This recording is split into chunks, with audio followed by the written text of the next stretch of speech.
Cześć siemano, wiem, że długo czekaliście na kolejny odcinek podcastu. Tym razem naszym gościem jest MDN Production, który znany jest głównie z przygód na Roku jako Rockslayer, natomiast teraz chyba bardziej jako Black Hunter, czyli rycerz ponad 900 poziomu. Porozmawiamy sobie dzisiaj o różnych tematach. Naszym tematem przewodnim będą najważniejsze zmiany w Tibi. Omówimy sobie je w taki sposób, żeby przybliżyć je co nieco graczom, przede wszystkim, którzy wrócili po dłuższej przerwie lub chcieliby wrócić po dłuższej przerwie do gierki, także po prostu gdzieś tam rozjaśnić im te najważniejsze tematy, te rzeczy, które mogą być dla nich skomplikowane, nowe i tak dalej, ale też poruszymy sobie trochę tematów na temat zmian, jakich Tibia jeszcze wymaga, oraz tematy związane z inflacją tibijską, ceną Tibia coinów i tak dalej, i tak dalej. Także zapraszam, witam MDN-a. Tak jest, witam wszystkich, dzień dobry. Dobrze, myślę, że przedstawiać Cię chyba bardziej już nie muszę, bo raczej każdy, kto odwiedza mój kanał regularnie, to znacie Raczej bardzo tak, dobrze. raczej parę osób kojarzy, także wystarczy. Dobra, to w takim razie przejdźmy sobie może powoli do tematu. Pierwszą zmianą pewnie, jaką największy szok gracze powracający po kilku latach mogą przeżyć, to był rebalans profesji, który miał miejsce 2 lata temu, jak się nie mylę, Mhm. w którym doszło naprawdę sporo zmian. Już pomijając jakieś tam zmiany w czarach u MS-a, typu, że MS dostał dodatkowego wave'a i to, że magowie są w stanie w końcu zapamiętać dwa główne czary, nie muszą zmieniać żywiołów między UEK-ami, a Knight chyba, co u Knighta się zmieniło? Też chyba tam spele chyba Utito? Tak, było tam jakieś wzmocnienia speli, takie jak na przykład Exori Min czy Exori i w sumie Exori Grand też. Tutaj z tego, co sobie właśnie patrzę, to jakieś 10% te trzy najważniejsze spele były wzmocnione. I tu jeszcze widzę, że niecałe 30% został wzmocniony też Exori Eco, Exori Gran Eco i Exori Mass. No i dzięki temu też to Exori Mass zaczęło być coraz częściej właśnie wykorzystywane chyba od tego czasu. Więc tak, no poza tym te słabsze spele, takie w walce z jednym mobem, single target jak Exori Min, znaczy no tak, Exori Min też, ale Exori Eco, Exori Hur też zostały tam dosyć znacznie wzmocnione. A gdzieś tam chyba też jeszcze szok można przeżyć, bo na Utito teraz chyba to tak zwane Utito Temple, nie? Tak, z tego co pamiętam, to właśnie to Utito było w ten sposób wzmocnione. Na pewno było właśnie wzmocnione, ale jednocześnie włączając to Utito dostawaliśmy też jakby obniżenie defa, więc trzeba było na niektórych respach uważać właśnie z używaniem tego Utito. Więc w sumie nie jest to jakoś tak bardzo może odczuwalne na takich mm, średnio wymagających spotach, ale wydaje mi się, że na takiej na przykład bibliotece, no to już trzeba troszeczkę uważać na takim niedużym jeszcze levelu, żeby czasem właśnie nie przesadzać z tym Utito, szczególnie jeżeli biegamy z dwuręką, także no tak to wygląda. No, bo tak, bo z tego co pamiętam, to tam chyba dawniej to Utito działało tak, że zabierało nam chyba shielding, nie? A Mhm. teraz to chyba procentowo po prostu dostajemy większe baty z tego co kojarzę. I tak Tak, samo jest to. Utamo Tempo chyba w Tak, drugą jest to stronę, nie? odczuwalne. Tak, Utamo Tempo początkowo było dużo więcej dawało właśnie procentowo. Bywało, że miało się nawet 200 plus shieldingu, jak się odpaliło, więc to było na pewno dobre, jeżeli chciało się chodzić na jakieś takie respy wymagające na trochę niższym levelu. No a potem w sumie też znowu to Utamo Tempo było troszeczkę jeszcze przerobione jakiś czas temu, już nie pamiętam dokładnie kiedy, ale teraz na przykład jak sobie odpalę nawet teraz, to widzę, że mam 162 shielda na Utamo, więc to znowu osłabili po jakimś czasie. Mhm. No i chyba też procentową jakąś tam protekcję daje, nie? No właśnie, no właśnie. Na pewno E, ciągle dużo pomaga, ale nie tak jak bardzo jak po tym rebalansie wtedy 3 lata temu. No ale też dużą zmianą jest to, że może tak samo jak magowie mogą Na zapamiętać częście, teraz tak. dwa UEki, to teraz Knight może mieć jednocześnie Utito i Tak, Utamo, nie? dokładnie. Przedtem trzeba było wybierać, więc Utamo nikt totalnie nie używał, to był nieistniejący czar, więc trochę go ożywili. No właśnie. Z takich dużych zmian w balansie to też była oczywiście Utama u magów. Teraz magowie już nie mogą Energy Ringa używać, natomiast mają czar, który zdejmuje im Utamę. No i samo działanie Utamy oczywiście zmieniło się, bo teraz dostają tego tarczę. Za to ja mogę nosić Energy Ringa, który za bardzo mi nie jest potrzebny. Jak już to właśnie paladyni często korzystają z tego ringa, przypinają go sobie, żeby właśnie jakieś wymagające, jak się doklejają, szczególnie do klaty, to żeby sobie jakoś wytrwać. A tak u Eka to w sumie nawet jakby zabrali możliwość tego Energy Ringa u Eka, to specjalnie by to nie bolało, bo ja nigdy w sumie tego ringa nie używam. Ja widziałem kiedyś ktoś na przykład tam na jakimś Not czy coś gdzieś tam sobie to przepinał, jak jakieś tam były jakieś dymy, ale tak to w sumie jak tego ringa też się nie potrzebuje, jakby nie patrzeć. No to w sumie jak masz duży level i dużo many, no to gdzieś tam możesz sobie podratować się tym Energy Ringiem, nie? Ale w A, ogóle w leczeniu chyba duże zmiany były też, bo w sumie Druid dostał Gansiocha, więc mhm.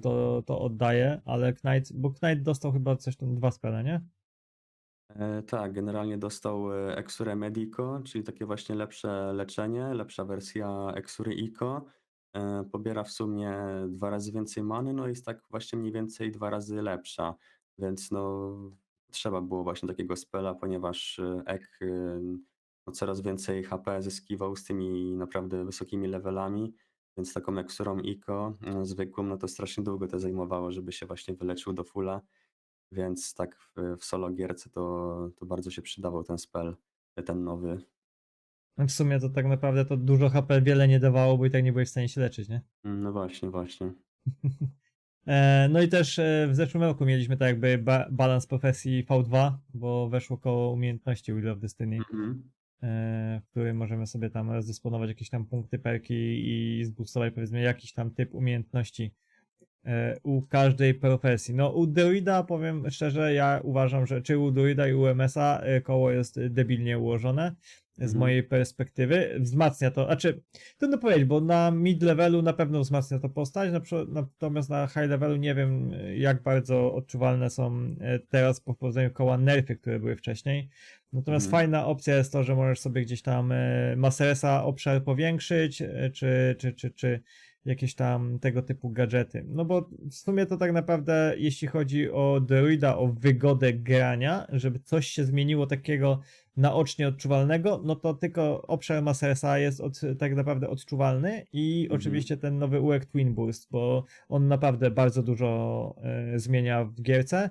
Natomiast pozostałe perki no to wzmacniają coś lub dodają jakieś tam pasywne bonusy, więc tak naprawdę tak dużo to nie jest tak bardzo odczuwalne, a nie wiem jak u Knighta to wygląda, bo Knight nie wiem, czy coś dostał takiego no, odczuwalnego nowego.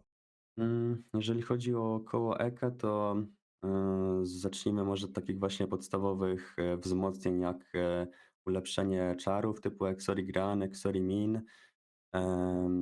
Poza tym jednym z Revelation perków mamy na przykład zwiększenie obrażeń krytycznych, to też na pewno jest spoko. Dostał poza tym Ek nowego spela. W sumie rzadko używam tego nowego spela, ponieważ on też zależy od HP danego moba, którego bijemy, więc poniżej chyba 1/3 HP moba wtedy ten spell działa najmocniej. Już nawet nie pamiętam co ile sekund go można rzucać, bo tak na co dzień go w rotacji nie mam. Natomiast to jest taki spell bardziej single target, czy na jakiegoś bossa. Czyli takie trochę Y, przeciwieństwo Twin Boosta, nie? Bo Twin Boost Chyba. odwrotnie wzmacnia A się, jak właśnie, mob tak. ma więcej HP, nie? Tak. Poza tym co my tu jeszcze mieliśmy? Battle Instinct, który polega na tym, że to jest chyba właśnie lewa góra, jak sobie pójdziemy w tę stronę koła, to na przykład im więcej masz mobów na klacie, tym więcej jakby dostajesz tam dodatkowego skilla i shieldingu, co też jest całkiem ciekawe. Co my tu jeszcze mieliśmy? Poza tym zmniejszenie cooldownów czy wzmocnienie jakieś Exorimasa. Fajnie jest to sobie na przykład połączyć, bo wtedy Dosyć, że możesz to Exorimasu wzmocnić, to jeszcze jakby możesz cały czas w rotacji tego używać zamiast Exorimina. No i to też jest fajne, bo jak masz czarmy odblokowane, to więcej mobów dostaje cały czas właśnie z tego. Mm, Exura a Granico jeszcze też mi się podoba. To można w sumie połączyć to z Exorimasem, bo mają obok siebie kafelki. Dosyć, że właśnie mogę się uleczyć na przykład za ponad 3,5 koła. To jeszcze jakby zamiast 10 minut to spada mi to do 5. Więc no niektóre tam respy wymagające bardziej, to właśnie fajnie mieć takie dodatkowe jakieś zabezpieczenie oprócz tego Granshocha właśnie. A powiedz mi, bo ja to Knightem grałem ostatni raz jeszcze jak Druid miał 300 level. Mhm. Mówiłeś, że zmniejszenie cooldownu na Exoi masa, czyli to jest coś takiego jak z siochem u Druida, że pierwszy tak jakby jak dodasz jednego perka, to ci zwiększa damage, a drugi perk zmniejsza cooldown, tak? Czy coś takiego? Dokładnie, tak samo jest właśnie z tym, tak. I cooldown, i damage właśnie, tak. Mhm. To generalnie może ja to pokażę o co chodzi. Jak widzicie, ja pokażę to na przykładzie Druida. Jak widzicie, tutaj mam Masersa i tutaj mam Masersa w kole umiejętności. Jeśli ja sobie dodam tylko jednego tego perka z Masersem, to dostaję tylko jeden z dwóch możliwych efektów bonusu dla tego czaru, czyli w tym wypadku to będzie zwiększenie leczenia, natomiast jak dodam sobie oba te Masersy, no to będę miał wzmocnione leczenie plus jeszcze zwiększony obszar leczenia.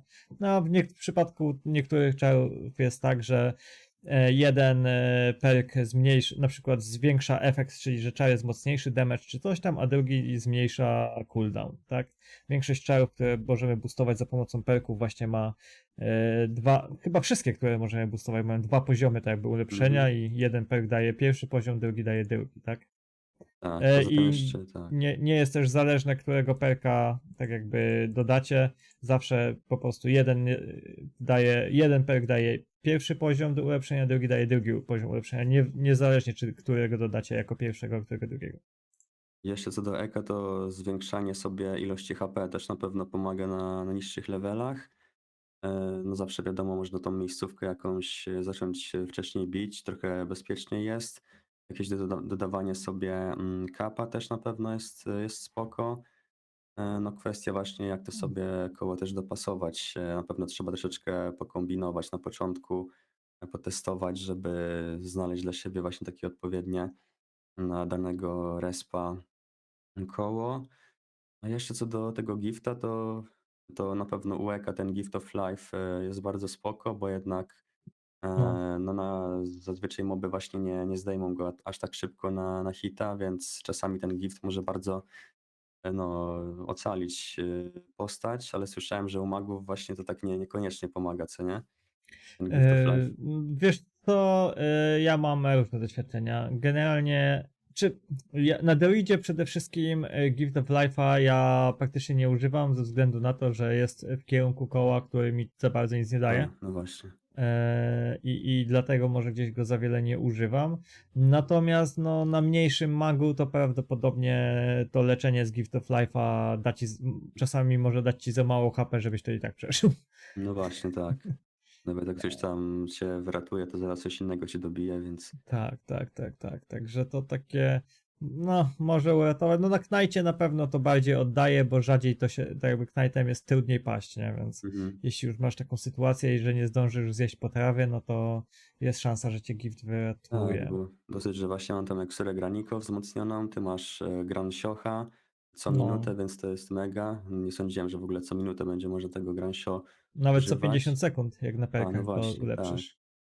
Jeszcze Ek może sobie jakiegoś Mightringa dolepić, zawsze jakieś potrawki, więc rzeczywiście teraz Ekiem jest dużo trudniej paść niż kiedyś, jeszcze tym bardziej, że MS musi wklejać jakieś uchy, także No, znaczy to w jakimś stopniu też zmniejszyło ilość tych uchów, które trzeba wklejać, ale na top spotach nie oszukujmy tak, się, i tak przepalają po 500 przynajmniej no uchów na właśnie. godzinę, więc to tak średnio.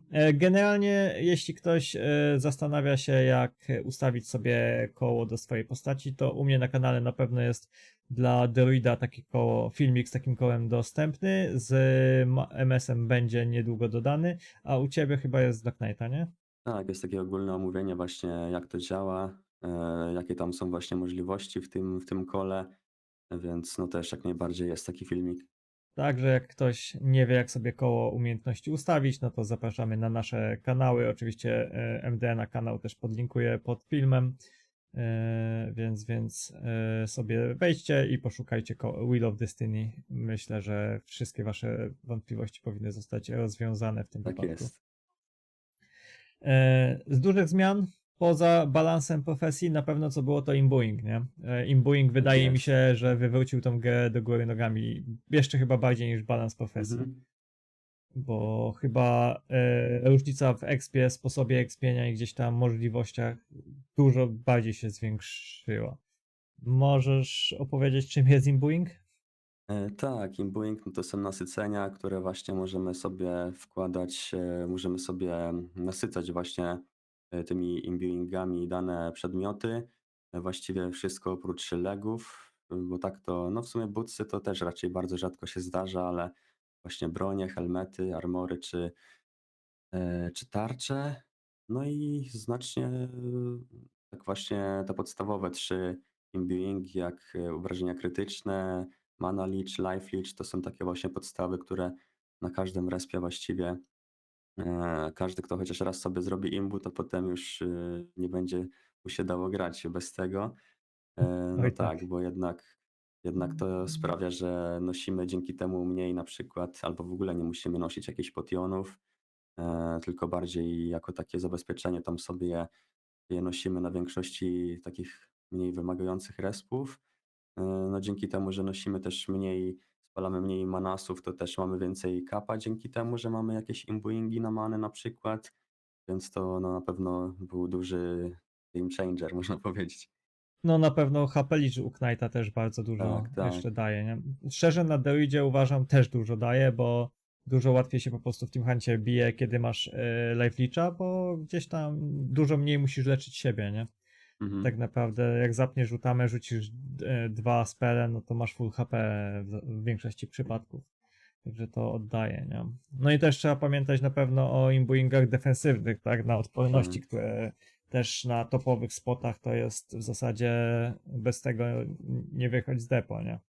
Tak, zazwyczaj pójdziesz sobie na jakiegoś spota, zobaczysz ile właśnie obrywasz, z czego najwięcej, na przykład jakimś na laserze można sobie sprawdzić i wtedy można stwierdzić, czy to imbu rzeczywiście tam jest potrzebne. No na przykład takie jakieś właśnie, no imbu na ogień to na przykład na wielu spotach bardzo się przydaje. Ja w armorze na przykład tym najlepszym Spirit Horn zawsze mam imbu na ogień, bo daje się czy to na Fire Lipkę, czy to na jakieś Summer Elfy, czy na Magma Bubla, nawet na bossa. Gdzie nie pójdę, czy na właśnie te WZ-y 8, to praktycznie cały czas to mam w tej zbroi to imbu, więc No ja tu właśnie w międzyczasie pokazywałem na ekranie Input Analyzer, który mhm, możecie podejrzeć, z jakiego żywiołu na danym spocie największe obrażenia dostajecie. Także wystarczy pobić 15 minut spota i już wiecie, pod jakich obrażeń warto, znaczy tak. jakich odporności warto sobie jeszcze dołożyć. To też myślę, że jest dość istotna sprawa i bardzo pomocne narzędzie. W sumie to te analizery, które dodali, to naprawdę oddają. To jest mega dobra sprawa. Tak szczerze powiedziawszy, już nawet abstrahując ze strony gierki, ale nawet kręcąc poradniki, tak jak my kręcimy filmy i tak dalej, no to mi to na przykład bardzo ułatwia sprawę. Dokładnie. Dobra, z istotnych rzeczy, no to na pewno czarmy zostały dodane. Mhm. Yy, I kurczę, z czarmami ja powiem ci szczerze, to mam troszeczkę mieszane uczucia, bo o ile wiadomo, wszystkie czarmy ofensywne plus dodge są spoko, parry myślę gdzieś tam też można wykorzystać, Mhm. o tyle te wszystkie pozostałe typu jakieś scavenge, bless to jest dla mnie w ogóle idiotyczny No właśnie. czarm, nie wiem kto go wymyślił, no bo po co iść na jakiegoś moba i zapinać na niego blessa, skoro czyli idziemy tam paść, tak? No bo po co innego? Tak, Jeśli tym jest na tyle bardziej. mocny, to lepiej jakąś żywiołówkę, nie? No właśnie, tym bardziej jakieś tutaj jeszcze life leeche czy mana leeche. Dosyć, że mamy dużo leczenia teraz ze wszystkiego, czy jakieś właśnie lepsze potiony, więc a tu widzę, że to imbu, znaczy te czarmy kosztują tak samo drogo jak na przykład Divin, także trochę właśnie dziwne. Jeżeli takie coś jest, to powinno być to bardzo tanie, jak już No, tak. to No 1500. i myślę, że dla widzów, którzy gdzieś tam może jeszcze nie spotkali się z czarmami, no to wszystkie czarmy żywiołowe dają nam 5% 10% szansy na to, że gdy uderzymy potwora, to dostanie on dodatkowe obrażenia w wysokości 5% jego maksymalnego zdrowia. Nie? Dlatego te są No. mega użyteczne i mega podbijają cyferki. Natomiast dodge to masz 10% szans na odbicie, znaczy nie na odbicie, tylko na uniknięcie ataku? Już nawet nie pamiętam, ale możliwe, że Bo w opisie muszę... tego nie ma. Nawet nie jestem teraz pewien, ile to jest dokładnie. No, bo właśnie patrzę teraz, mam otwarte okienko z czarmami i w opisie nie widzę ile to jest procent. Low blow, no to ma opisane, że jest 8% szansy na krytyka więcej, tak? Aha. No ale dobra, to mniejsza to. No w każdym razie czarmy gdzieś tam podbijają nam damage. Generalnie na mobach, na potworach, które mają dużo HP, typu Lipka, Sulwary, tego typu rzeczy, czy nawet już Turasury, to jest naprawdę, to jest game changer, nie? A, To bez porównania, bo gdzieś tam nawet jak na kartę jak biliśmy, no to 6 czy 7 milionów bez czarmów, 9 z czarmami, no to jest spora różnica, nie? Ewa. no właśnie. Co jeszcze z ciekawych rzeczy takiego wyszło? Kuźnię mam kolejną. Tak. Aha, jeszcze mam, co powinno zostać zmienione w czarmach.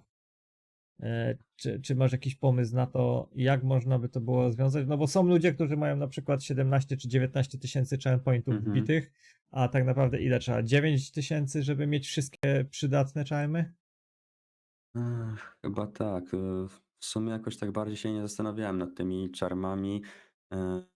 Na pewno właśnie można by przynajmniej zmniejszyć koszt tych zupełnie bezużytecznych czarmów, żeby chociaż też nadal by to praktycznie nic nie dawało i nadal by się nie No tak. opłacało, szczególnie niższym levelom tego odblokowywać, więc no tutaj bardziej twórcy gry musieliby no ewidentnie tutaj coś pomyśleć o jakimś rebalansie tych właśnie, których mało ludzi używa, tych właśnie mało użytecznych czarmów. Także w sumie nie mam jakiegoś takiego pomysłu. Myślę, że tutaj w każdym razie coś musi być z tym zmienione. No ja myślałem ogólnie, że można by było dodać jakieś na przykład tierowanie charmów, żeby No, podnieść za jakąś x punktów level danego charma i na przykład, że dawałby o 1% więcej, czy miał szansę o 2,5% na to przykład akurat więcej, dobre, nie? no. Brzmi dobrze. W jakąś sensowną cenę. A dwa to, co ja myślałem, że skoro już mamy tą bestiarę, no to ja mam na przykład tam, nie wiem, 200 tysięcy burning booków zabitych, O, właśnie. no to, że fajnie by było jakby na przykład... Każde 50 tysięcy albo 100k. Tak, tak, żeby zwiększało ci moc tego charma, czy coś takiego, nie? Żeby było Tak. sens na przykład natłuc, że to, że masz zabitych tyle tych potworów, Żeby daje ci jakiś cokolwiek dodatkowy dawało. bonus. No. Właśnie, no to jest bardzo otwarta według mnie kwestia. No ale dobra, to powiedzmy tu gdzieś tam to jest taki moje przemyślenia. Myślałem, co z charmami w ogóle można by było zrobić. No albo dodać jakieś inne żywioły jeszcze, no bo nie oszukujmy się, ludzie nie będą używać tych shitowych charmów, raczej tylko żywiołówki są warte cokolwiek, nie? Więc mogliby Ewentualnie coś dodać. jakieś podwojenie jakiegoś czarma, że możesz sobie na 2 moby tego samego ustawić, jak nazbierasz jakąś tam liczbę No, punktów. jakby się na przykład dało kupować, że możesz 3 frizy mieć, nie? No właśnie. Oddałoby w sumie. Hmm. 3 frizy, 3 dodge. O, No, 3 dodge dla Eka, No, bez obczaj. kitu. No, to jest pomysł. Kurczę, trzeba Po napisać do poczekaniu Swiftsoftu. wymyśliłem teraz. Ale to jest, powiem ci, to jest niegłupie, nie? Bo czasami tak aż boli, że na jakąś miejscówkę nie masz co zapiąć, bo na przykład na wszystkie inne żywioły jest słabo, No a właśnie. tylko na Freeza na przykład jest okej, A. nie? No, spoko w sumie. W sumie myślę, że warto to by było gdzieś na community boardzie napisać. Nie głupie. Dobra, z ciekawych rzeczy, już odejdźmy może od tych charmów, to wyszła kuźnia, która wyszła relatywnie niedawno, w której możemy sobie ulepszać przedmioty, tak jakby tierować przedmioty w zależności od tego, jak rzadki jest dany przedmiot, no to te przedmioty zostały podzielone na klasy. Żeby ulepszyć jakiś przedmiot, to musimy mieć 2 identyczne przedmioty tego samego typu, tej samej klasy, takie same po prostu. I gdzieś tam, o ile mamy z tego różne bonusy, oczywiście film o kuźni gdzieś tam na kanale jest, nie wiem czy u ciebie też był. Było jakieś tam pokazanie, jak działa na przykład Momentum, czy jak sterowałem sobie tak Geralta, żeby pokazać te hity, także coś tam Mhm. też jest. No, to jeśli ktoś chce dokładnie dowiedzieć się, jak działa kuźnia, no to zapraszam na nasze kanały. Na obu powinny filmy na temat Exaltation Forge być. Natomiast ja tu bardziej bym poruszył temat tego, jak opłacalna jest kuźnia. No bo założeniem kuźni było takie, że będzie ona wyciągać kolosalne ilości złota z gry, dzięki temu będzie tego golda mniej i gdzieś tam Tibia coiny nie będą aż tak bardzo drożeć, inflacja nie będzie tak szła w górę w związku z Mhm. tym.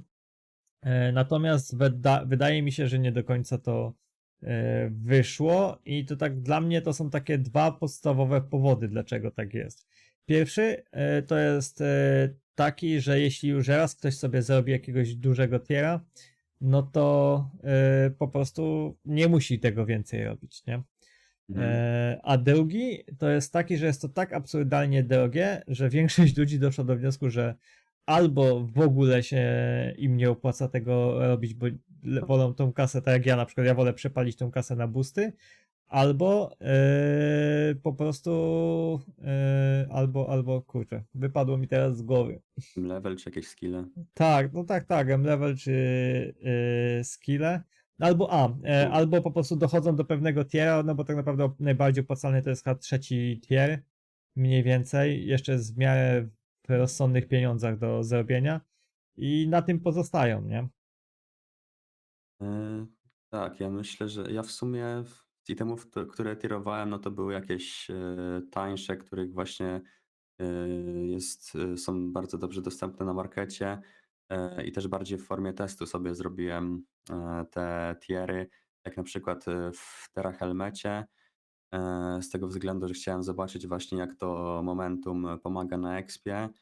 Ten tier 3 w Helmecie to rzeczywiście wchodzi dosyć często, bo te Momentum ogólnie ma większy procent szans na wejście. Czasami rzeczywiście to pomaga, ale czy było warto wydawać tyle kasy? No teraz na przykład zbieram kasę na Spirit Horn Ringa, no i przez to, że zrobiłem sobie jakiegoś tam tiera, w sumie nie wiem, czegoś specjalnie potrzebnego, to teraz brakuje mi na przykład trochę kasy na jakieś Best in Slot EQ jeszcze. Natomiast no tyle dobrze, że to Terra Helmety były e, bardzo dostępne, więc w sumie tak w ramach testu i sprawdzenia nie oddaję może to aż tak wiele, natomiast no też przez to, że sobie sterowałem tego Terra Helmeta, to nie noszę teoretycznie lepszego Cobra Hooda, w który może tam włożyć jeszcze dodatkowe 4 sworda i mieć jednocześnie przy tym Analicza ciągle, bo znowu Terra Helmet chyba można wrzucić tego skilla, tylko wtedy nie można z 2 many, bo ma jednego slota. Z broni jeszcze w sumie, no tak, z broni no to tak Geralta sobie sterowałem, ale też gdzie w sumie go używam na goldach, jak sobie biegałem, no to tam bardziej for fun. Też z tego względu, że drugi tier, no to maksymalny jest, jaki tam można włożyć. Mm. Na drugi tier, no to też wchodzi w sumie ciągle rzadko, bo to jest tam 1% z kawałkiem. No tak poza tym, no to jeżeli ludzie sobie robią jakieś tiery, to zazwyczaj też właśnie najczęściej w tego Spike Sworda sobie ładują, ale to tak bardziej dla ozdoby, niskimi levelami, żeby bardziej to taka ozdoba niż jakiś rzeczywiście, żeby coś No tak, oddawało. tam jest 0,5%, nie? Tak, tak. Bardziej Na taki efekt fatala. wizualny, no. No, czaję. Znaczy ja z moich tak jakby doświadczeń z tierami to Wydaje mi się, że tierowanie różdżki dla mnie nie ma aż jakiegoś takiego wielkiego sensu. Najbardziej dla maga wydaje mi się, że oddałaby czapka, bo wtedy po prostu UEK masz na każdej klacie praktycznie. No, z tym Mhm. trzecim tierem to już to jakoś tam wchodzi i powiedzmy często jest tak, że brakuje ci 2 czy 4 sekundy Łeka na między klasie, no. klatami, nie? Żeby mieć UEK w dobrym momencie. No to wtedy to Tak. pomaga, a tak. No i gęsiocha oczywiście też częściej wtedy masz, Mhm. nie? No I, UEK znowu, tak. UEK znowu najbardziej oddaje w armorze ten dodge na pewno. Tyle, że znowu tirowanie Spirit Armora jest no, też mega, mega kosztowne. Ogólnie te wszystkie tiery to właśnie słyszałem, że jakieś najwyższe levele mówiły, że to najbardziej oddaje, jak właśnie cały team ma porobione te mhm. różne tiery i wtedy rzeczywiście coś tam to boostuje. Jeszcze przede wszystkim fatala. No właśnie, tak. Więc no tak. No, dlatego właśnie. No ja na przykład ja nie tieruję, bo szkoda mi na to kasy, bo gdzieś tam jedyne co miałoby sens przytierować to Gnome Helmet prawdopodobnie.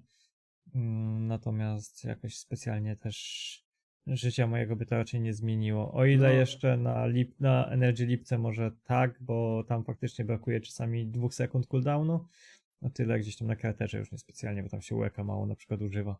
no w każdym razie to już dla ludzi, którzy już mają powiedzmy skille porobione, level mają bardzo wysoki i jeszcze chcą sobie jakoś dodatkowo właśnie tą gierkę rozmaicić, spróbować zboostować to, no bo tak, rzeczywiście na niższym levelu to jednak te boosty czy kupienie EQ Best in Slot to jednak jest podstawa przed tymi wszystkimi tierami.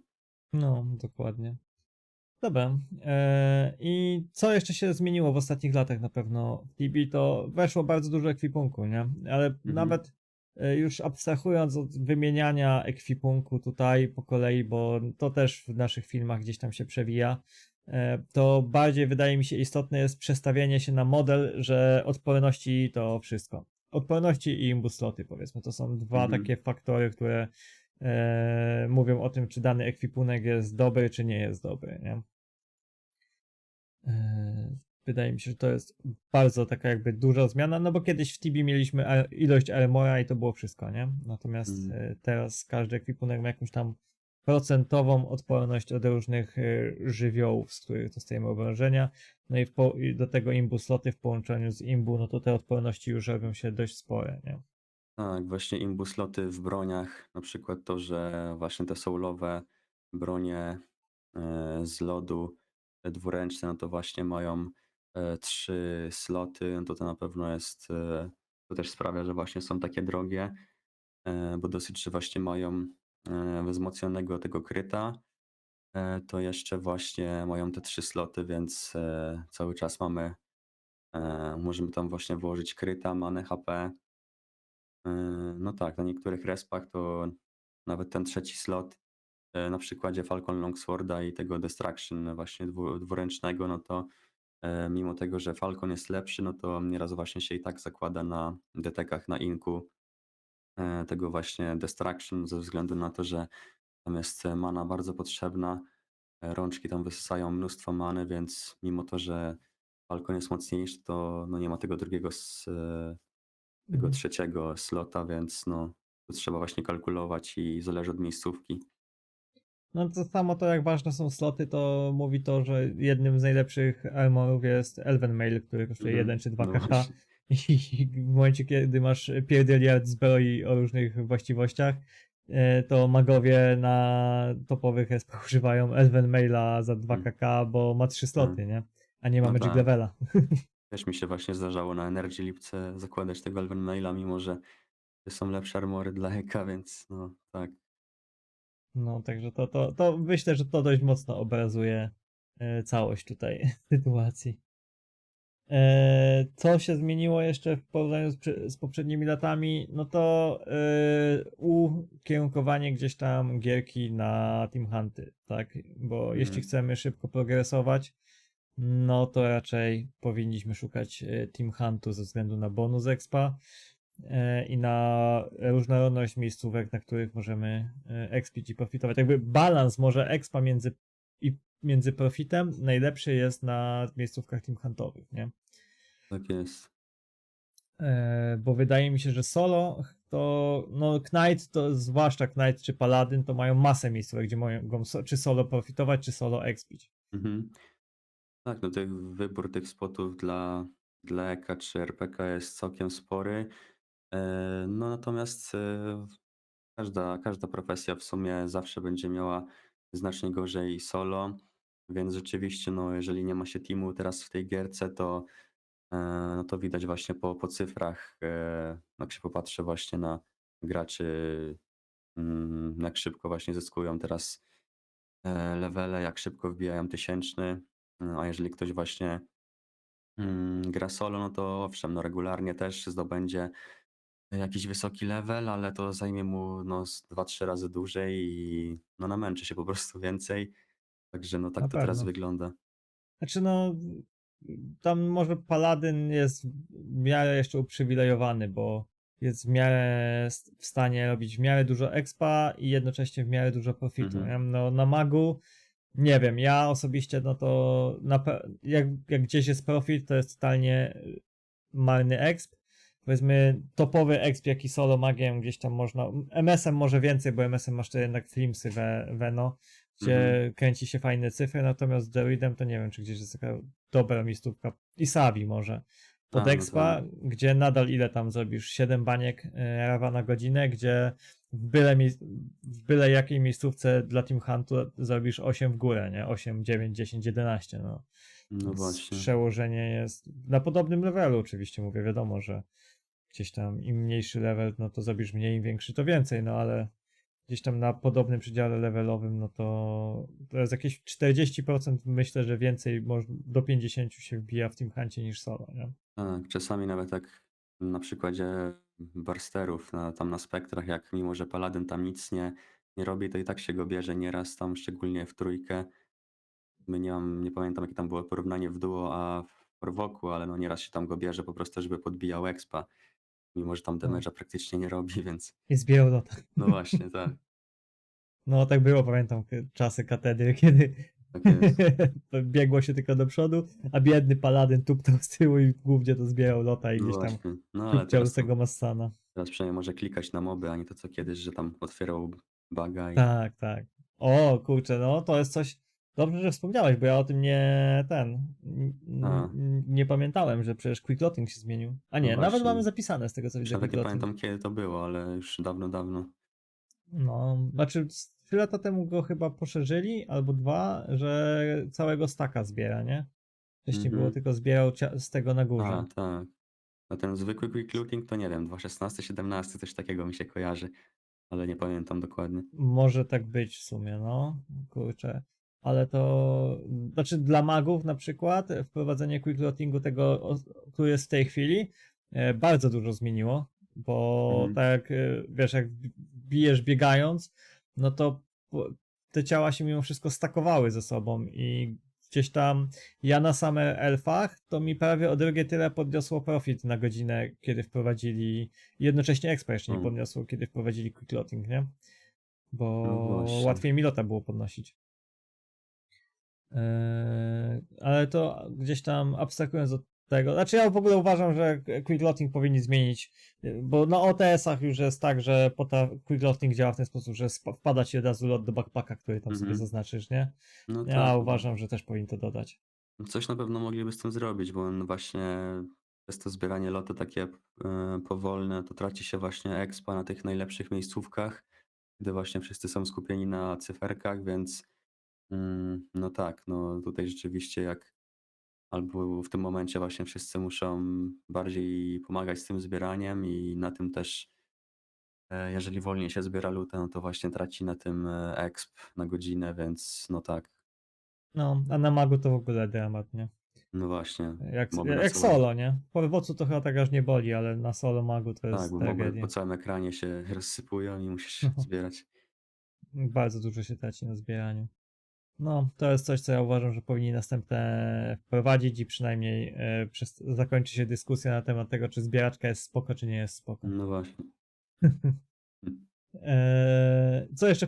Wprowadzili jeszcze Peję w Mhm. międzyczasie. To też mogą gracze nie kojarzyć, którzy wracają po długiej przerwie. Nie mówię, bo ci, którzy wrócili kilka lat temu, to pewnie gdzieś tam już z playerami się spotkali. Natomiast jeśli ktoś miał dłuższą przerwę, no to może tego systemu nie kojarzyć.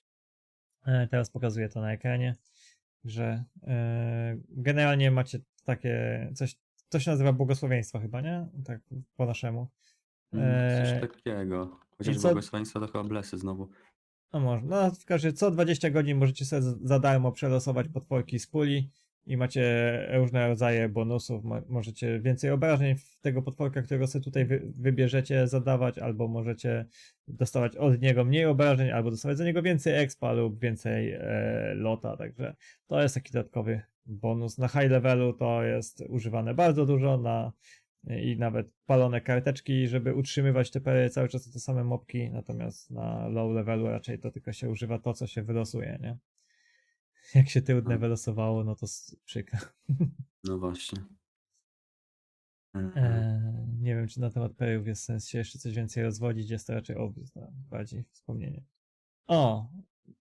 Wiesz, co jeszcze wprowadzili w zeszłym roku chyba, No, super istotnego, wspaniałego? nie wiem. Dźwięk. A, dźwięk, no tak. Faktycznie. Powiedz, czy ty używałeś tego dźwięku kiedykolwiek? No myślę, że tylko tak jak wszyscy na początku, żeby zobaczyć jak to działa, po czym właśnie no nie znam za bardzo przypadków, żeby ktoś tego używał na stałe, czy w ogóle jeszcze o tym nawet pamiętał. Chyba już dużo ludzi zapomniało nawet o tym. Także no to jest bardziej taka opcja, nie wiem, na niskim levelu jeszcze może tak to nie przeszkadza, ale bo się mało dzieje w gierce, czy na takim roku sobie biegasz i takie urozmaicenie jeszcze, ale no tak jak no właśnie to jest zupełnie w sumie niepotrzebna funkcja, no bo jednak wszyscy i tak albo gadają ze sobą na TeamSpeaku, na jakimś czy na Discordzie, ewentualnie sobie puszczają jakąś muzykę swoją, już wszyscy się przyzwyczaili do tego przez lata, że tak to wyglądało i no z tego względu właśnie no za dużo po prostu dzieje się na ekranie, żeby te dźwięki za bardzo się nakładają jakby. Znaczy ja powiem ci, że mi nawet nie przeszkadzały te dźwięki same w sobie, co to, że dropiły mi FPS-y przez dźwięk. A, no Bo chyba, że tak. chyba, że to poprawili, ale pamiętam, że na początku przynajmniej to było tak, że ja odpaliłem, poszedłem na hunta i po 10 minutach wyłączyłem ten dźwięk, A, bo po prostu dropiliły mi strasznie FPS-y i powiedzieli mi, że to że przez dźwięk. Faktycznie wyłączyłem i było lepiej. Aczkolwiek i tak ostatnio ten klient działa paskudnie po prostu. I to już nawet widzowie na czacie u mnie się skarżyli, że spadają im FPS-y, mimo że mają dobre komputery. No to jest dla mnie niesamowite, że taka gierka mogą FPS-y dropić w takiej gierce no właśnie. przy obecnych komputerach, nie? Gierka ma 30 lat prawie. Hmm. No to racja.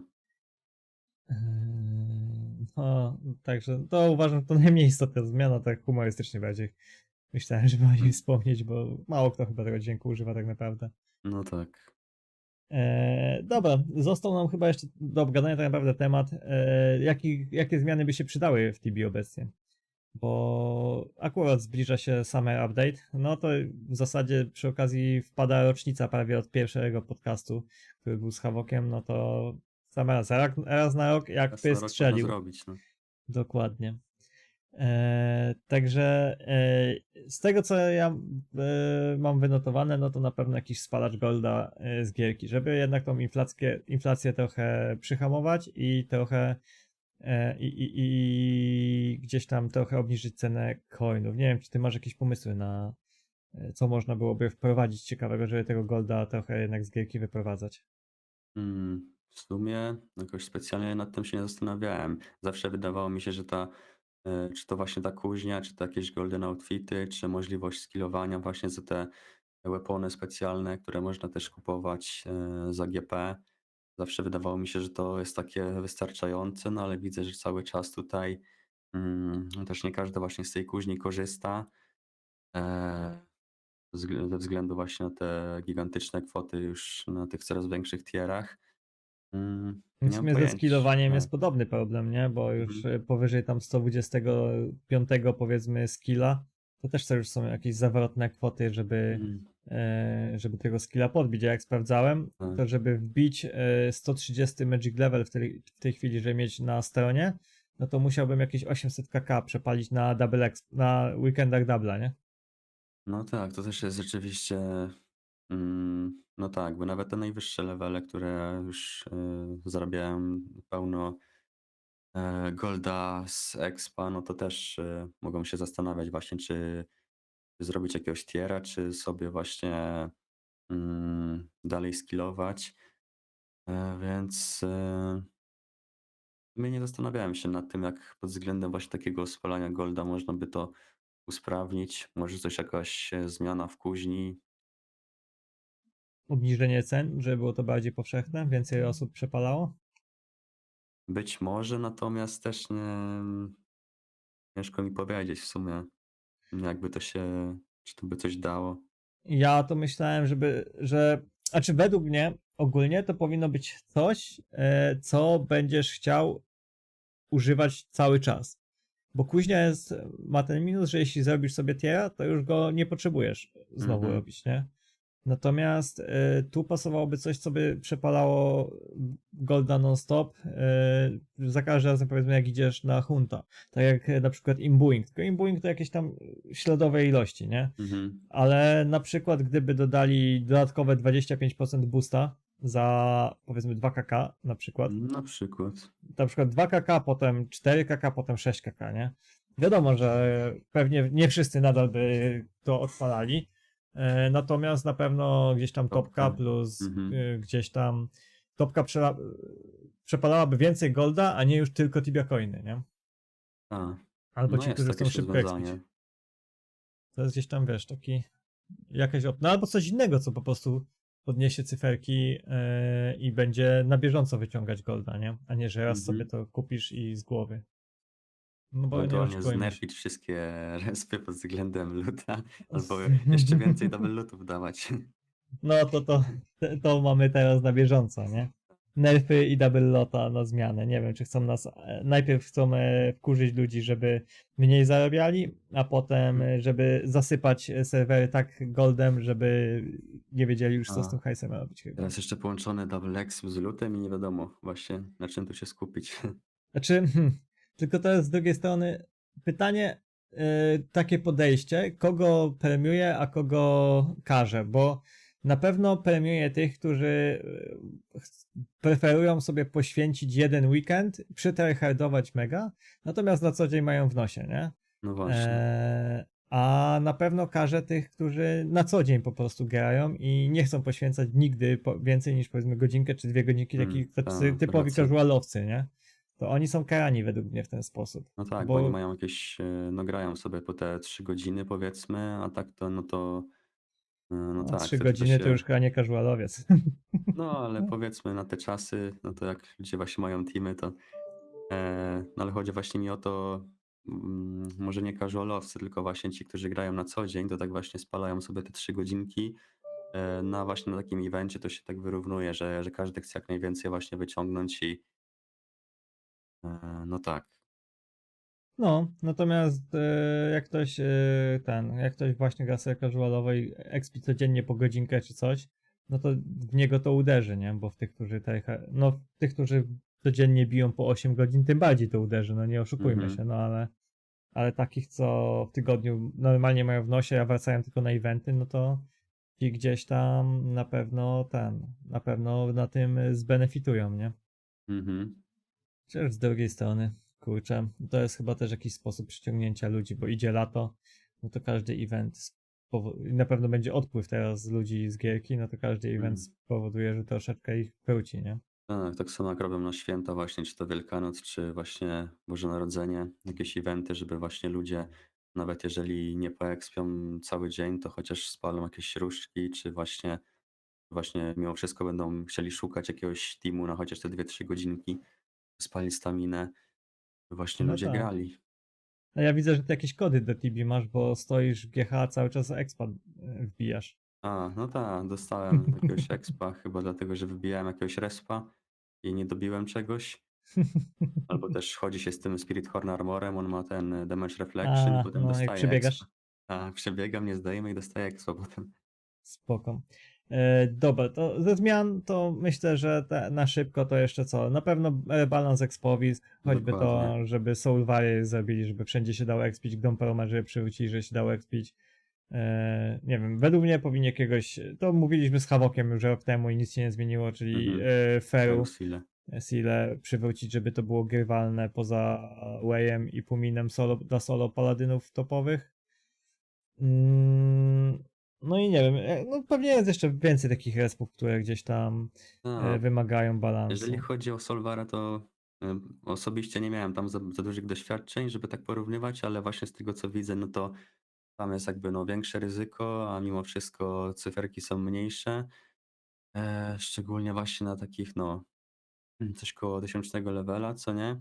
No, Więc no tak, te Ferrocile no to zdecydowanie. Pamiętam, że tam jakiś czas temu, tam z 2 lata temu, tam jeszcze chodziło się na jakiegoś plaga czy coś, ale teraz no to już te cyfry są rzeczywiście tak no nieproporcjonalne troszeczkę.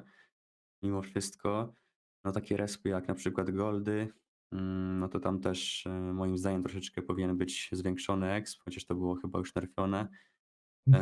Na skeletonach na przykład, na Darashi to jest też śmieszny exp. Wiadomo, że tam bardziej się chodzi pod profit, ale jednak te 3 KK na zielonej staminie to jest no trochę śmieszne, bo jednak to jest ryzykowna miejscówka na taki średni level. Bashmu tak samo chyba jest słabo z expem. na pewno. Czy też myślę, że powinni dodać miejscówki, gdzie jest praktycznie prawie niemal zerowy profit, a dobry exp, nie? Mhm. Natomiast na Ewen- Soulwarze problemem jest to, że tam są grywalne w tej chwili 2 respy, a reszta jest mało grywalna. Nie Pod warta po prostu, nie? bestiarkę Tak. bardziej. Samo Mhm. Gdomperoma w tej chwili jest praktycznie nie za bardzo grywalna, bo no przynajmniej takimi 1000 levelami to lepsze cyfry wyciągniesz na lips. No właśnie.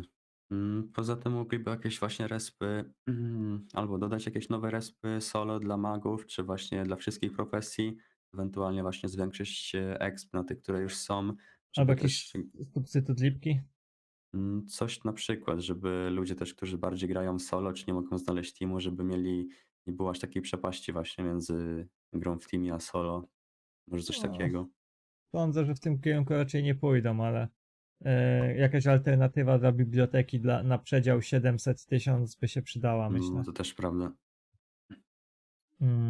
No na pewno też przydałoby się, żeby klienta poprawili, to już mówiliśmy Mm. dzisiaj o spadku FPS-ów. I to uważam, że jest trochę żenadą, że po prostu przez tyle lat nie potrafią dopracować klienta.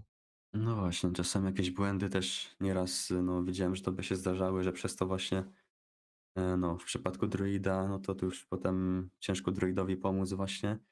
Co innego jak właśnie w teamie dostanie jakiegoś debuga czy coś, no to wtedy i tak zostanie wyleczony, więc jest to no pewnie do poprawy. No zwłaszcza dropienie FPS-u na przykład, no. Ja mam tak na przykład, że czasami jak sobie pójdę nawet na solo Ingola i po 40 minutach zaczynają mi dropić A, FPS-y, to mi się odechciewa po prostu, nie? Jak zaczyna to płynność gry spadać, to ja tracę chęci do grania wtedy, bo jakby trzeba jest to dla mnie było, nieprzyjemne. jakby trzeba było klienta resetować, tak? Co jakiś No, czas. no, no, takie mam odczucie, nie? Nawet ja myślałem, że może mi się gdzieś komputer przegrzewa i sprawdzałem, mam teraz cały czas wyświetloną na kliencie temperaturę po prostu komputera, żeby na bieżąco ją monitorować i gdzieś tam mieć podgląd na to. Mhm. Natomiast temperatury raczej są cały czas stabilne, więc to nie jest to, więc tym bardziej. No Także tak.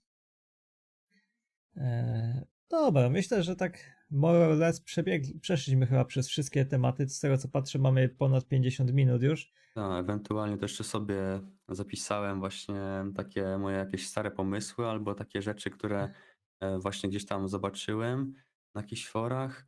Mhm. E, Z moich pomysłów to ewentualnie bym mógł zaproponować coś takiego, czego mi brakuje w kliencie, że możesz sobie zakładać całe sety itemów O, jakby z no, jednym kliknięciem.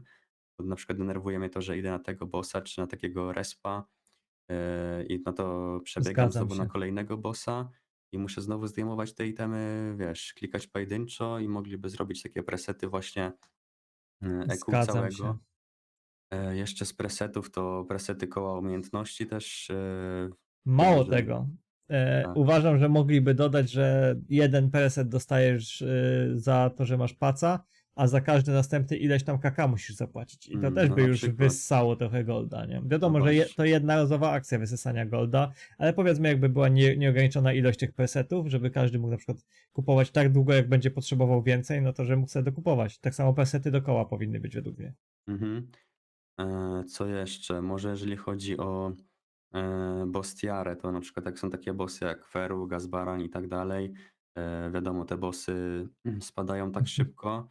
No, z jednej strony właśnie dużo ludzi proponowało, żeby albo zwiększyć im HP, ale jeszcze widziałem taki pomysł, żeby na przykład w ciągu na przykład jakiegoś czasu, powiedzmy 5 minut czy 15, każdy, kto tam przyjdzie do tego feru, dopóki jego tam ciało jest, to że można sobie kliknąć i samo to kliknięcie da jakby wpis do Aha. bestiariusza. Że może ktoś się spóźni, nie dostanie jakby luta czy coś, nie Mhm. ma szansy na luta, ale chociaż sobie ten bestiariusz wbija, bo to strasznie mało HP mają te bossy. Też jest to jakiś pomysł. Znaczy ja uważam, że powinny zostać zreworkowane, żeby być po No prostu bardziej właśnie, challenging, nie? tak. Bo Feru jak został wprowadzony, to był naprawdę fajny bocik, nie? Jakiś tam, to był wyczyn zabić go, a teraz to jest kpina, nie? Tak, jeszcze może coś z tym drugim slotem, bo z bonusu można by coś tam zrobić, ewentualnie prowadzić za golda jakiś właśnie trzeci, czy coś takiego, bo teraz tak naprawdę ten dodatkowy boss slot, no to daje tylko jednego bossa więcej, bo są połączone jakby te dwa sloty ze sobą, jeżeli chodzi o jak jednego rolniesz, to drugi już tak samo jest coraz droższy, ewentualnie W jakieś, sensie? To nie ma tak jakby osobnych roli na obu? no nie, właśnie tak to nie działa, Co ty więc gadasz? Czyli no. jednego możesz tylko rolnąć? Tak, tylko jednego więcej bossa to daje, więc to jest właśnie do poprawy jak dla mnie. Co ty gadasz? To ja Dla byłem pewny, że ono się osobno kręci. to już widzę dlaczego już wiem dlaczego nie masz tego drugiego slota jeszcze. On nic nie daje. No praktycznie jednego bossa więcej tylko za free. No wiesz, jak bijesz te najlepsze bossy tam, no to zawsze coś to tam wiesz, jednego masz No, za no. free, ale powinno być tak, że masz 4 na przykład danego dnia. No tak. To już by oddało. No tak, No to czyli jak ja otworzę drugiego slota, to jednego ustawiam na hejterda, drugiego na bubla i tyle, nie zmieniam. no tak. Zaczynasz następnego dnia od tych dwóch, co zrobiłeś ostatnio i sobie losujesz znowu za free jednego z tych dwóch slotów, więc trzeba kombinować, to jest takie trochę Nie, bez no sensu. to jest lipa dla mnie w takim razie. To ja nie potrzebuję drugiego slota, już mi przeszło. To tyle, porobione bossy, właśnie mnie zniechęciłeś. No, nie ma problemu. Nie ma za co. Nie, to ja myślałem, że to troszkę inaczej działa. To jestem zawiedziony totalnie. No, spoko. W sumie ogólnie to, co powiedziałeś, to ma to sens dla mnie. No, ale najbardziej to te presety uważam, że to by się przydało. Tak. I jednocześnie trochę golda by mogło wyssać i naprawdę by oddało. No, przyjemniej, wygodniej by się grało po prostu. Nie trzeba by było przyciągać tego ekwipunku i tak dalej. No No właśnie. i nawet jakbyś miał 2 kk powiedzmy za jeden preset, no to jakbyś chciał mieć 10, no to już 20 kk musisz wyskoczyć. No to 2 kk mało, 5 kk. No tak, no wyższy level od razu by tam kilka sobie chociaż ustawiło takich presetów. No. I trochę by to wyssało golda też przy okazji, nie? Jakby nie patrzeć. No wiadomo, że to też nie jest jakieś tam super rozwiązanie, bo to jednorazowo. No natomiast zawsze to coś, nie? Albo coś innego wymyślić na ten przykład, Ewentualnie no ale... jakieś imbuingi na 40 godzin czy coś takiego, też ileś tam procent droższy niż jakbyś zrobił dwa Nie, no osobno. to by się nie opłacało. To przecież Może. równocześnie możesz równocześnie przecież możesz usunąć imbuing, nie? No w sumie tak. Zrobić na 20 godzin. To wydaje mi się to raczej słaba opcja. To musi być coś, co wiesz, co jednocześnie jakimś tam jest game changerem, ale nie za dużym, nie? Mhm. Żeby to nie wywróciło gierki do góry nogami, żeby pomagało, ale jednocześnie było warte inwestycji. Że... No, wydaje mi się, że widzowie tutaj też mogą mieć trochę pomysłów, także jak ktoś ma jakiś pomysł ciekawy, no to zachęcam do napisania tego w komentarzu, a przede wszystkim pewnie na community boardzie, bo też tam powiedzmy ma to jakiś wpływ No na tak. same działania Chipsoftu. Dobra, to co, zamykamy, czy jeszcze jakiś temat mamy do obgadania? Chyba wszystko myślę, że omówiliśmy, więc chyba możemy na tym zakończyć. No dobra, to ja w takim razie dziękuję Ci tutaj za wspólnego podcasta. E, Na pewno myślę, że co niektórzy tutaj trochę sobie odświeżą gierkę. Może wiadomo, nie jest jakieś turbo merytoryczne, natomiast wiadomo, jeśli ktoś chce dowiedzieć się na którychś z tematów więcej niż było powiedziane to tutaj dzisiaj, no to pamiętajcie, że obaj mamy, i ja i MDN mamy swoje kanały z poradnikami, gdzie jak zajrzycie, to podejrzewam, że na większość rzeczy znajdziecie odpowiedzi i gdzieś tam rozwinięcie tematów. No ja Tobie dziękuję za wspólnie spędzony czas, a z Wami się żegnamy. Ja tak samo, Cześć. dzięki wielkie. Także zapraszamy na kolejny podcast za rok. Nie wiadomo jeszcze z kim, to się okaże. Co jeszcze mogę powiedzieć, to Może się uda zapraszamy, wcześniej. tak. Zapraszamy na stream specjalny Racela, bo zaraz 1000 level wbija, także będzie grubo. Mam nadzieję, że będzie oglądalność, na którą zasługuje, za poradniki dla druidów, które oddają, myślę. Także zapraszamy. No i zapraszamy oczywiście na nasze streamy, zarówno u mnie, jak i u MDN-a. Od Tak czasu do jest. czasu na jakiegoś lewika można wpaść. Polecam oba kanały. Trzymajcie się, cześć. Siemano.